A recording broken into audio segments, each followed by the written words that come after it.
മുസ്ലിം league SDPI രഹസ്യ ചർച്ചയിൽ മുഖം നഷ്ടപ്പെട്ട മുസ്ലിം ലീഗും UDF നേതാക്കളും യാദൃശ്ചികമായ കൂടിക്കാഴ്ച മാത്രമാണെന്ന് വിശദീകരിച്ച ലീഗ് നേതാക്കൾ രംഗത്തെത്തി. എന്നാൽ തെരഞ്ഞെടുപ്പിൽ സഹായം അഭ്യർത്ഥിച്ചാണ് മുസ്ലിം ലീഗ് നേതൃത്വം എത്തിയതെന്നും രാഷ്ട്രീയ ചർച്ചയാണെന്നും SDPI വിശദീകരിച്ചതോടെ UDFും പ്രതിരോധത്തിലായി. ബുധനാഴ്ച രാത്രി 8:05 മുതൽ 8:56 വരെ ഏതാണ്ട് 1 മണിക്കൂറോളം നീണ്ട കൂടിക്കാഴ്ചയായിരുന്നു കൊണ്ടോട്ടിയിലെ KTDC ടാർമറിന്റ് ഹോട്ടലിലെ 105-ാം മുറിയിൽ. SDPI സംസ്ഥാന president Abdul Majeed Faizi, popular front സംസ്ഥാന പ്രസിഡന്റ് നസറുദ്ദീൻ എളമരം എന്നിവരാണ് ലീഗ് നേതാക്കളായ PK കുഞ്ഞാലിക്കുട്ടി, ET മുഹമ്മദ് ബഷീർ എന്നിവരോടൊപ്പം ഹോട്ടലിലെത്തിയത്. എന്നാൽ ഇത് യാദൃശ്ചികമായ കൂടിക്കാഴ്ചയാണെന്ന് വിശദീകരിച്ച് PK കുഞ്ഞാലിക്കുട്ടി രംഗത്തെത്തി. നല്ല വളരെ വിശദമായി അത് പറഞ്ഞിട്ടുണ്ട്.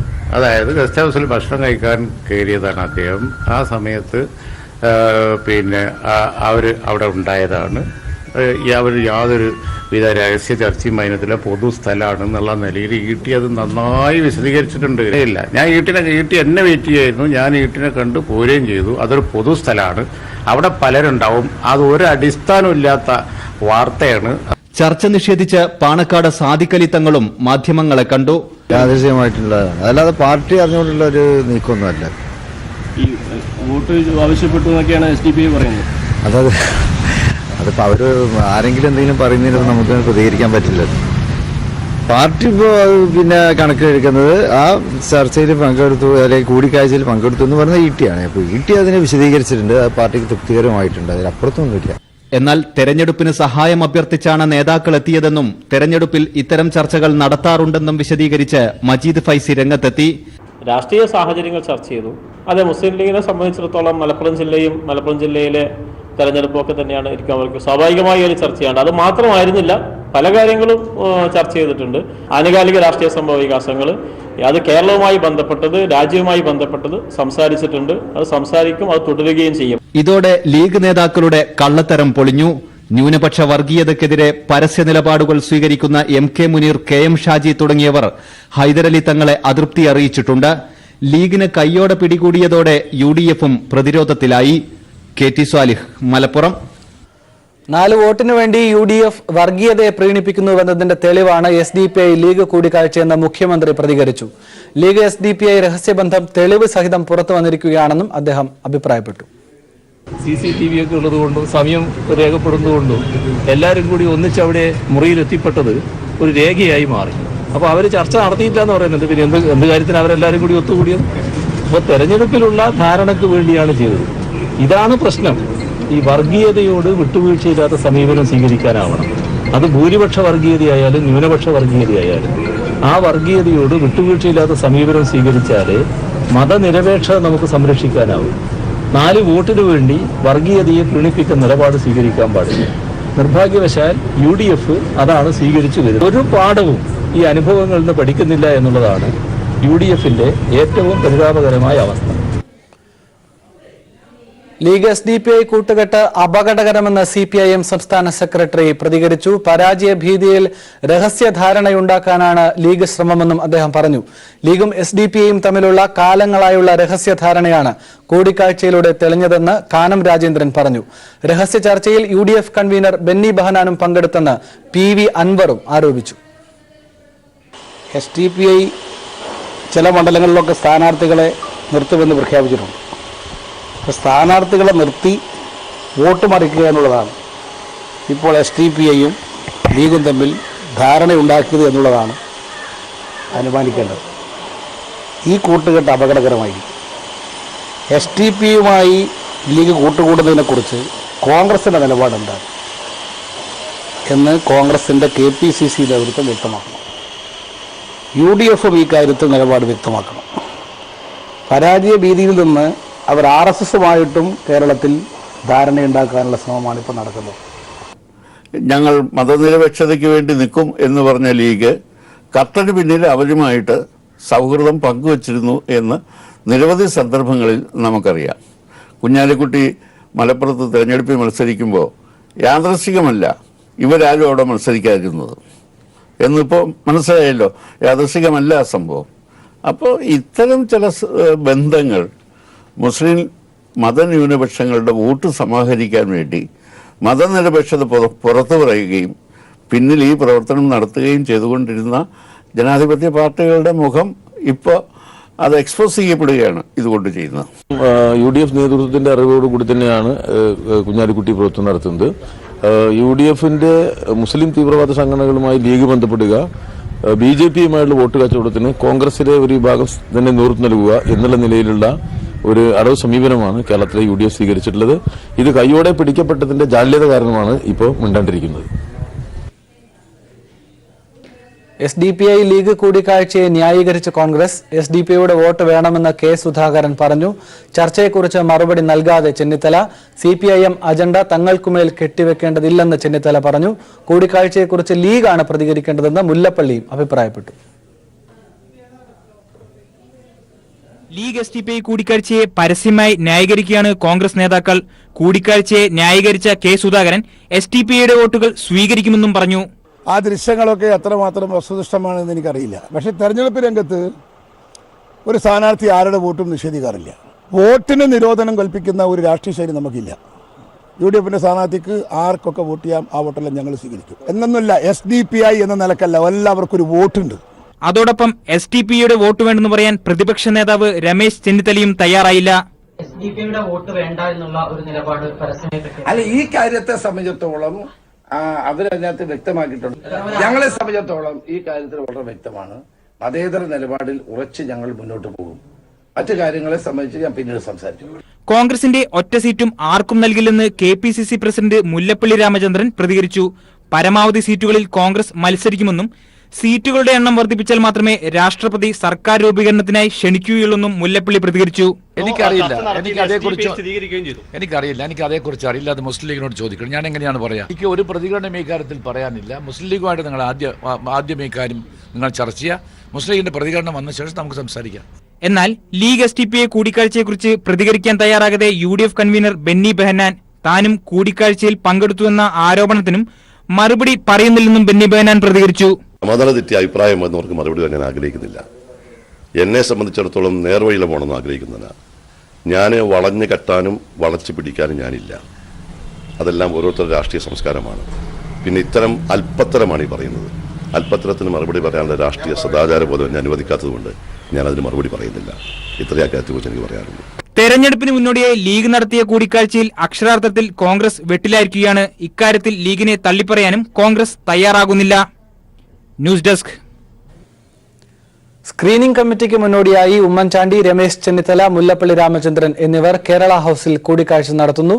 ലോക്സഭാ തെരഞ്ഞെടുപ്പിൽ സ്ഥാനാർത്ഥി പട്ടികയ്ക്കായി കോൺഗ്രസിൽ മാരത്തോൺ ചർച്ചകൾ പുരോഗമിക്കുകയാണ്. ഇടുക്കി, വടകര സീറ്റുകൾ കോൺഗ്രസിനു തന്നെ, മറ്റാർക്കും നൽകേണ്ടതില്ല എന്ന ധാരണ ഉണ്ടായതായാണ് സൂചന. കോൺഗ്രസിന്റെ ഒറ്റ സീറ്റും ആർക്കും നൽകില്ലെന്ന് KPCC അധ്യക്ഷൻ പറഞ്ഞു. പരമാവധി സീറ്റുകളിൽ കോൺഗ്രസ് മത്സരിക്കും. സീറ്റുകളുടെ എണ്ണം വർദ്ധിപ്പിച്ചാൽ മാത്രമേ രാഷ്ട്രപതി സർക്കാർ രൂപീകരണത്തിനായി ക്ഷണിക്കുകയുള്ളൂവെന്ന് മുല്ലപ്പള്ളി പ്രതികരിച്ചു. കോട്ടയം, വടകര സീറ്റുകളിൽ പൊതു സ്വതന്ത്രരെ മത്സരിപ്പിക്കുമെന്ന വാർത്തകളോട് പ്രതികരിക്കുകയായിരുന്നു മുല്ലപ്പള്ളി രാമചന്ദ്രൻ. എനിക്കറിയില്ല, എനിക്ക് അതേക്കുറിച്ച് അറിയില്ല. അത് മുസ്ലിം ലീഗിനോട് ചോദിക്കണം. ഞാൻ എങ്ങനെയാണ് പറയാ? എനിക്ക് ഒരു പ്രതികരണം ഈ കാര്യത്തിൽ പറയാനില്ല. മുസ്ലിം ലീഗുമായിട്ട് നിങ്ങൾ ആദ്യം ഈ കാര്യം നിങ്ങൾ ചർച്ച ചെയ്യുക. മുസ്ലിം ലീഗിന്റെ പ്രതികരണം വന്ന ശേഷം നമുക്ക് സംസാരിക്കാം. സ്ഥാനാർത്ഥിത്വം സംബന്ധിച്ച് നാളെ വൈകിട്ട് തീരുമാനമാകുമെന്ന് PJ ജോസഫ്. ശുഭപ്രതീക്ഷയിൽ തന്നെയാണ്. ചർച്ചകൾ തുടരുകയാണെന്നും PJ ജോസഫ് തൊടുപുഴയിൽ പ്രതികരിച്ചു. നാളെ വൈകുന്നേരം വരെ കാത്തിരിക്കുക. അപ്പൊ ഇന്ന് വൈകുന്നേരം അല്ല സാറ് പറഞ്ഞിരുന്ന? ഇല്ല, അവരുടെ അപ്പൊ നാളെ പറയുള്ളോ? നാളെ തീരുമാനമാവും സാറേ. വീണ്ടും സാറേ പ്രതീക്ഷകൾ ഇപ്പോഴും കൈവിട്ടിട്ടില്ല. പ്രതീക്ഷ ഉണ്ട് സാറേ. ഇടുക്കിയിലാണ് സാറ് മത്സരിക്കുന്നത്. ഇടുക്കി പൊതു സ്വതന്ത്രനാവോ സാറേ? PJ ജോസഫിനെ സ്വതന്ത്രനായി മത്സരിപ്പിക്കാനുള്ള നീക്കം കോൺഗ്രസിന്റെ രാഷ്ട്രീയ പാപ്പരത്തമാണ് വ്യക്തമാക്കുന്നതെന്ന് മുഖ്യമന്ത്രി പറഞ്ഞു. ഒരു പാർട്ടിയുടെ വർക്കിംഗ് ചെയർമാനെ മറ്റൊരു പാർട്ടി സ്വതന്ത്രനായി മത്സരിപ്പിക്കുന്നത് കേട്ടുകേൾവിയില്ലാത്ത സംഭവമെന്നും മുഖ്യമന്ത്രി പ്രതികരിച്ചു. ഒരു സീറ്റ് ഒരു പാർട്ടിക്ക് കൊടുത്താൽ ആ പാർട്ടിയുടെ സ്ഥാനാർത്ഥി ആരാണ് എന്ന് ആ പാർട്ടിയാണല്ലോ തീരുമാനിക്കുക. അങ്ങനെ ഒരു സ്ഥാനാർത്ഥി അവർ തീരുമാനിച്ചു. ഉടനെ ചാടിക്കയറി അത് പറ്റുന്ന സ്ഥാനാർത്ഥിയല്ല എന്നൊരു ഘടകകക്ഷിക്ക് തോന്നിയാൽ അപ്പോൾ മാറ്റാൻ പറയാറുണ്ടോ സാധാരണ? അങ്ങനെ ഒരു നിലയും സ്വീകരിക്കുന്നു എന്നൊക്കെയാണ് വാർത്തകൾ കണ്ടത്. ഇപ്പോൾ 2 സീറ്റ് അവർക്ക് UDF കൊടുക്കുന്നുണ്ടെങ്കിൽ അത് അവരുടെ കാര്യം, ഞങ്ങൾ പറയേണ്ട കാര്യമല്ല. പക്ഷെ ആർക്കും മനസ്സിലാകാത്ത കാര്യം, നിങ്ങൾക്കും മനസ്സിലാവില്ല, അതുപോലെ എനിക്കും മനസ്സിലാകുന്നില്ല. ഒരു പാർട്ടിയുടെ വർക്കിംഗ് ചെയർമാനെ തെരഞ്ഞെടുപ്പ് ഘട്ടത്തിൽ സ്വതന്ത്രനായി നിർത്താൻ പോകുന്നുവെന്ന് ആലോചിക്കുന്നുവെന്നാണ് വാർത്ത വന്നിട്ടുള്ളത്. നിങ്ങളെ സൃഷ്ടിയാണോ അത് ശരിയായ വാർത്തയാണോ എന്ന് എനിക്കറിയില്ല. അത് ശരിയായ വാർത്തയാണെങ്കിൽ അങ്ങനെ ഒരു സംഭവം കേരളത്തിൻ്റെ നമ്മുടെ തെരഞ്ഞെടുപ്പ് ചരിത്രത്തിലോ ഉണ്ടായിട്ടുണ്ടാവില്ല. ഇങ്ങനെ ഒരു വർക്കിംഗ് ചെയർമാനായിട്ടുള്ള ഒരാളെ സ്വതന്ത്ര സ്ഥാനാർത്ഥിയാക്കി നിർത്തുക എന്നുള്ളത്, അതെല്ലാം UDFന്റെ പാപ്പരത്വമാണ് കാണിക്കുന്നത്. ലോക്സഭാ തെരഞ്ഞെടുപ്പിൽ MLA-മാർ മത്സരിക്കുന്നതിൽ തെറ്റില്ലെന്ന് പ്രതിപക്ഷ നേതാവ് രമേശ് ചെന്നിത്തല. വിജയസാധ്യത പരിഗണിച്ച് MLA-മാരെ പരിഗണിക്കാം. കോൺഗ്രസ് സ്ഥാനാർത്ഥി പട്ടികയിൽ MLA-മാർ ഉണ്ടാകുമോ എന്ന ചോദ്യത്തിനായിരുന്നു ചെന്നിത്തലയുടെ പ്രതികരണം. ഇതോടെ കോൺഗ്രസ് സ്ഥാനാർത്ഥി പട്ടികയിലും MLA-മാർ ഉണ്ടാകാനുള്ള സാധ്യത തള്ളാതെയാണ് ചെന്നിത്തലയുടെ പ്രതികരണം.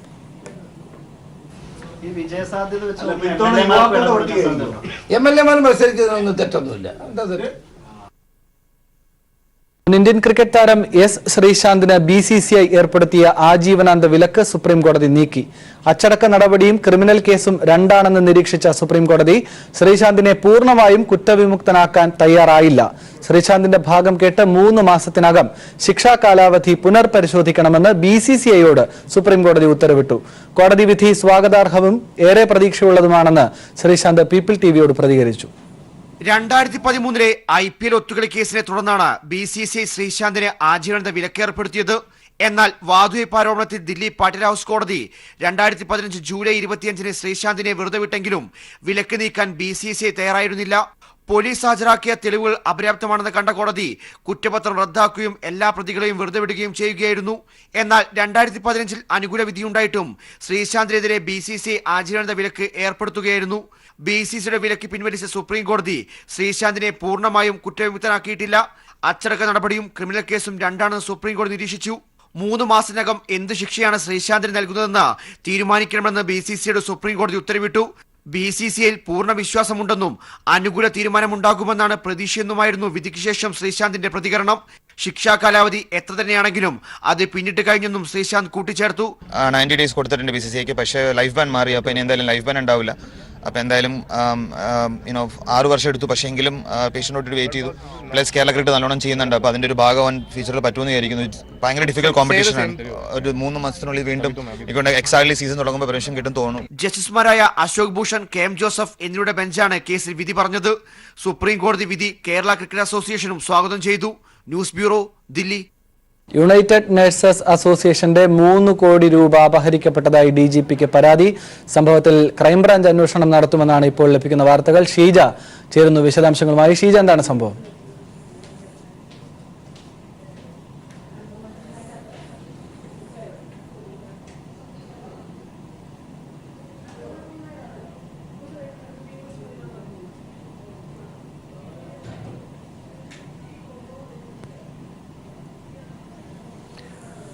മറ്റൊരു വാർത്തയിലേക്ക്. കോൺഗ്രസിൽ നിന്ന് BJPയിലേക്കുള്ള നേതാക്കളുടെ ഒഴുക്ക് തുടരുന്നു. ഹരിയാനയിൽ നിന്ന് 3 തവണ MP ആയ അരവിന്ദ് ശർമ്മ BJPയിൽ ചേർന്നു.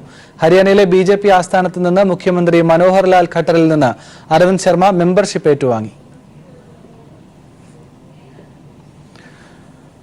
മറ്റൊരു വാർത്തയിലേക്ക്. ഓരോ മണ്ഡലത്തിലെയും 50% VVPAT എണ്ണണമെന്ന് ആവശ്യപ്പെട്ട് നൽകിയ ഹർജിയിൽ സുപ്രീം കോടതി കേന്ദ്ര സർക്കാരിനും തെരഞ്ഞെടുപ്പ് കമ്മീഷനും നോട്ടീസ് അയച്ചു.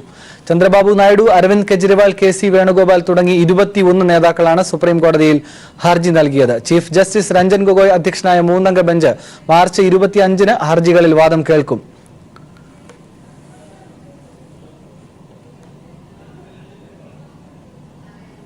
അരുണാചൽ പ്രദേശ് മുഖ്യമന്ത്രി പെമ ഖണ്ഡു അടക്കം 4 പേർക്കെതിരായ ബലാത്സംഗ പരാതിയിൽ ഇടപെടാൻ സുപ്രീം കോടതി വിസമ്മതിച്ചു. 10 വർഷം മുൻപുള്ള ഹർജിയിൽ ഇപ്പോഴാണോ കോടതിയെ സമീപിക്കുന്നതെന്ന് ചീഫ് ജസ്റ്റിസ് രഞ്ജൻ ഗൊഗോയ് യുവതിയുടെ അഭിഭാഷകനായ കപിൽ സിബലിനോട് ചോദിച്ചു.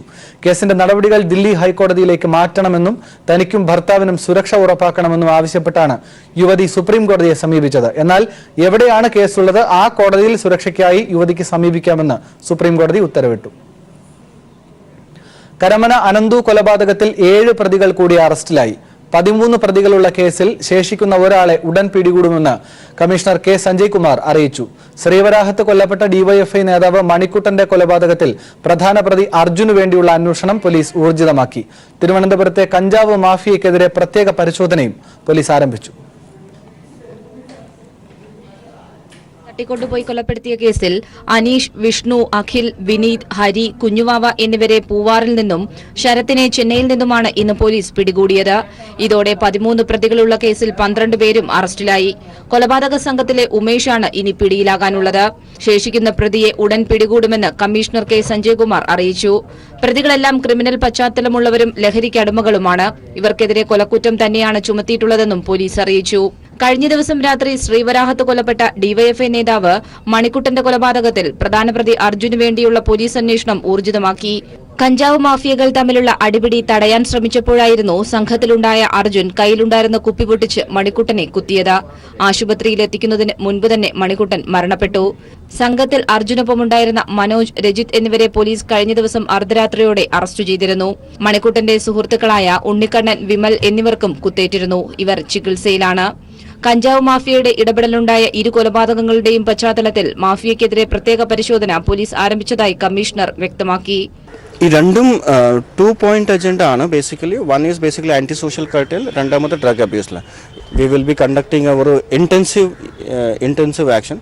ഡ്രഗിനെ പറ്റി to curtail the supply side, രണ്ടാമത്തെ to curtail on the demand side. 210 സാമൂഹ്യ വിരുദ്ധരെ പോലീസ് തിരിച്ചറിഞ്ഞിട്ടുണ്ട്. ഒപ്പം റെയിൽവേ സ്റ്റേഷൻ, ബസ് സ്റ്റാൻഡ് എന്നിവിടങ്ങളിലും പരിശോധന ശക്തമാക്കും. News bureau, Thiruvananthapuram. United nurses അസോസിയേഷന്റെ 3 കോടി രൂപ അപഹരിക്കപ്പെട്ടതായി DGPക്ക് പരാതി. ഷീജ നൽകും ഈ വാർത്തയുടെ വിശദാംശങ്ങൾ. ഷീജ, എന്താണ് പരാതിയിൽ പറയുന്നത്? DGP എങ്ങനെ ഈ പരാതിയോട് പ്രതികരിച്ചു? വിശദാംശങ്ങൾ. ആനന്ദ്, യുണൈറ്റഡ് നഴ്സസ് അസോസിയേഷൻ എന്ന സംഘടനയിൽ വലിയ സാമ്പത്തിക ക്രമക്കേട് നടന്നു എന്നുള്ളതിന് തെളിവാണ് ഇപ്പോൾ പുറത്തുവരുന്നത്. ഇത് സംബന്ധിച്ച് യുണൈറ്റഡ് നഴ്സസ് അസോസിയേഷന്റെ തന്നെ വൈസ് പ്രസിഡന്റ് ആയിട്ടുള്ള സംസ്ഥാന വൈസ് പ്രസിഡന്റ് DGPക്ക് പരാതി നൽകിയിരിക്കുകയാണ്. ഈ പരാതി ഇപ്പോൾ നിലവിൽ ഡിവൈഎസ്പിക്ക് ക്രൈംബ്രാഞ്ച് ഡിവൈഎസ്പിക്ക് കൈമാറിയിട്ടുണ്ട് എന്നാണ് നമുക്കിപ്പോൾ അറിയാൻ സാധിക്കുന്നത്. ഇതിൽ പ്രധാനമായും എടുത്തു പറയുന്നത്, നമുക്കറിയാം 11,000-ഓളം നഴ്സുമാർക്കാണ് ഈ ഒരു സംഘടനയിൽ അംഗത്വമുള്ളത്. ഇതിൽ വലിയ തോതിൽ നഴ്സുമാരിൽ നിന്ന് ലെവി പിരിച്ച തുകയിൽ നിന്നടക്കമാണ് ഇത്തരത്തിൽ വലിയ ഒരു സാമ്പത്തിക ക്രമക്കേട് നടന്നിരിക്കുന്നത് എന്നുള്ളത് തന്നെയാണ് വ്യക്തമാകുന്നത്. 2019 ജനുവരി 31-ന് ഈ യുണൈറ്റഡ് നഴ്സസ് അസോസിയേഷന്റെ ആക്സിസ് ബാങ്കിലാണ് ഇവരുടെ അക്കൗണ്ട് ഉള്ളത്, പൊതു അക്കൗണ്ട് ഉള്ളത്. ഈ അക്കൗണ്ട് പരിശോധിക്കുമ്പോൾ ഈ അക്കൗണ്ടിലെ നീക്കിയിരിപ്പ് എന്ന് പറയുന്നത് 8,55,408 രൂപ മാത്രമാണ്. പക്ഷേ ഇതിൽ കാണേണ്ട തുക എന്ന് പറയുന്നത് 3.71 കോടി രൂപയാണ് കാണേണ്ടത്. 2.4 കോടി രൂപ ഇതിൽ നിന്നും അപ്രതീക്ഷിതമായിരിക്കുന്നു എന്നുള്ളത് തന്നെയാണ് ഇതിൽ എടുത്തു പറയേണ്ടത്. കാരണം ഇതിൽ കൃത്യമായ രീതിയിൽ തന്നെ യുണൈറ്റഡ് നഴ്സസ് അസോസിയേഷന്റെ അവരുടെ നിയമാവലി പ്രകാരം പറയുന്നത് ചെക്കുകൾ മുഖേന മാത്രമാണ് ഇതിൽ പണം ഉപയോഗിക്കേണ്ടത്, പണത്തിന്റെ എല്ലാ ഡീലിംഗ്സും നടത്തേണ്ടത് എന്നുള്ള കാര്യം വ്യക്തമാണ്. പക്ഷേ ഇതിൽ നിന്നും ആ രീതിയിലല്ലാതെ പണം നേരിട്ട് കൈപ്പറ്റി ചിലർ അതിൽ നിന്നും വ്യക്തമായി പണം എടുത്തതിന്റെ രേഖകൾ തന്നെയാണ് ഇപ്പോൾ പുറത്തു വരുന്നത്. ഏതായാലും ഇത് സംബന്ധിച്ച് പ്രത്യേകിച്ച് നമുക്കറിയാം, നഴ്സുമാരുടെ സമരം അടക്കം നടക്കുന്ന സമയത്ത് വിദേശത്ത് നിന്നുൾപ്പെടെ നിരവധി പേരാണ് ഈ സംഘടനയെ സഹായിക്കാൻ വേണ്ടി, നഴ്സുമാർക്ക് ഒരു കൈത്താങ്ങിന് വേണ്ടി ഈ സംഘടനയുടെ ഈ ആക്സിസ് ബാങ്കിലെ തൃശൂർ ആക്സിസ് ബാങ്കിലെ അക്കൗണ്ടിലേക്ക് പണം നിക്ഷേപിച്ചിരുന്നത്.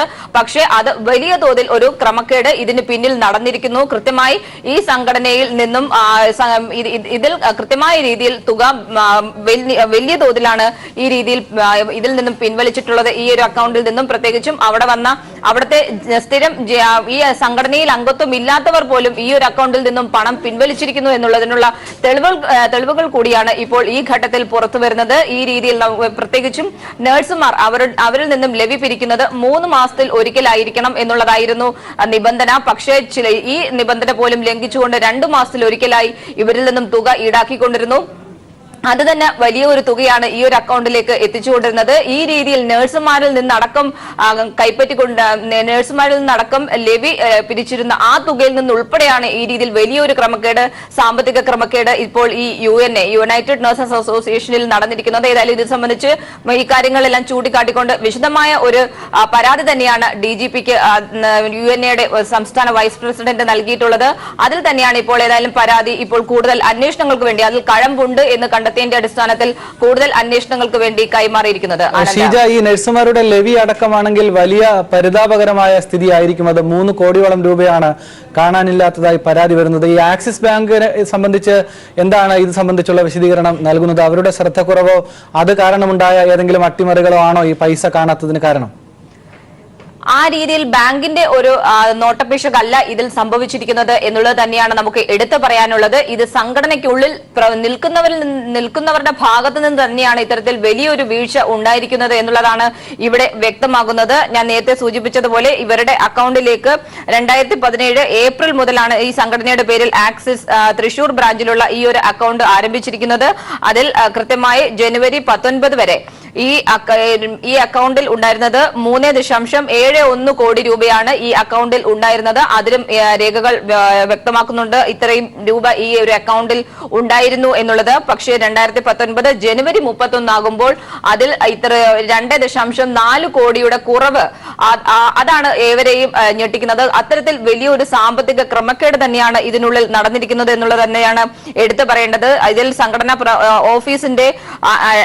ഓഫീസിൽ നിന്ന് ഇത്തരത്തിൽ UNAയുടെ അക്കൗണ്ടാണ്, സ്വന്തം അക്കൗണ്ടാണ്. അതുകൊണ്ട് തന്നെ അതിൽ നിന്നും പണം പിൻവലിക്കുമ്പോൾ ചെക്ക് മുഖേന ആയിരിക്കണം എന്നുള്ളതാണ് ഇവർ വ്യക്തമായി പറഞ്ഞിട്ടുള്ളത്. പക്ഷെ ആ രീതിയിൽ ചെക്ക് മുഖേന അല്ല, നേരിട്ട് കൈപ്പറ്റുന്ന ഒരു അവസ്ഥയും ഉണ്ടായിട്ടുണ്ട്. ഒപ്പം തന്നെ ഇവർക്കൊപ്പം ഉണ്ടായിരുന്ന ഈ സംഘടനയുടെ കൂടെ പ്രവർത്തിച്ചിരുന്ന, അവിടെ ഡ്രൈവറായി പ്രവർത്തിച്ചിരുന്ന ഒരാൾ പോലും സ്വന്തം നിലയ്ക്ക് അവിടെ നിന്നും 60,000 രൂപ സ്വന്തം നിലയ്ക്ക് അവിടെ നിന്ന് ഈ ഒരു അക്കൗണ്ടിൽ നിന്നും വിഡ്രോ ചെയ്യുന്നു. അപ്പോൾ ഇത്തരത്തിൽ സംഘടനയുടെ അറിവോട് കൂടിയാണ്, പക്ഷേ സംഘടനയിൽ ചിലരുടെ അറിവോട് കൂടിയാണ് ഇത്തരത്തിൽ ഒരു ക്രമക്കേട് നടന്നിരിക്കുന്നത് എന്നുള്ളത് തന്നെയാണ് ഇത് വ്യക്തമാക്കുന്നത്. ശരി ഷീജ, വ്യക്തമാണ്. യുണൈറ്റഡ് നഴ്സസ് അസോസിയേഷന്റെ 3 കോടിയോളം രൂപ കാണാനില്ല എന്ന് DGPക്ക് പരാതി ലഭിച്ചിരിക്കുന്നു. ക്രൈംബ്രാഞ്ച് ഈ വിഷയം അന്വേഷിക്കും. ഈ സംഘടനയ്ക്കുള്ളിൽ തന്നെ പെട്ട ചിലരാണ് ഈ പൈസ വെട്ടിപ്പിന് പിന്നിൽ എന്ന സൂചനകളാണ് ഇപ്പോൾ പുറത്തുവരുന്നത്. വിശദാംശങ്ങളാണ് ഷീജ നൽകിയത്. പരാജയ ഭീതി പൂണ്ട കോൺഗ്രസും ലീഗും ജെയ്ഷെ മുഹമ്മദുമായും ചർച്ച നടത്തുമെന്ന് CPIM സംസ്ഥാന സെക്രട്ടറി കോടിയേരി ബാലകൃഷ്ണൻ ആരോപിച്ചു. സർക്കാർ ഹോട്ടലിൽ നടന്ന ലീഗ് SDPI ചർച്ച തെരഞ്ഞെടുപ്പ് ചട്ടലംഘനമാണ്. സർക്കാർ സ്ഥാപനങ്ങളിൽ രാഷ്ട്രീയ ചർച്ച പാടില്ലെന്നാണ് തെരഞ്ഞെടുപ്പ് ചട്ടം. തെരഞ്ഞെടുപ്പ് കമ്മീഷൻ കേസെടുക്കണമെന്നും തെരഞ്ഞെടുപ്പ് കമ്മീഷന് LDF പരാതി നൽകുമെന്നും അദ്ദേഹം പറഞ്ഞു. ഇത്തവണത്തെ തെരഞ്ഞെടുപ്പിൽ മുസ്ലിം ലീഗും കോൺഗ്രസും വേണമെങ്കിൽ ജെയ്ഷെ മുഹമ്മദ് എന്ന് പറയുന്ന സംഘടനക്കാരുമായിട്ടും വേണമെങ്കിൽ മുന്നണി ഉണ്ടാകും. അത്രയും പരാജയ ഭീതിയിലാണ് കേരളത്തിലെ UDF എന്നുള്ളതിന്റെ തെളിവാണ്. SDPIയുമായി മുന്നണി ഉണ്ടാക്കാനുള്ള അവരുടെ തീരുമാനം.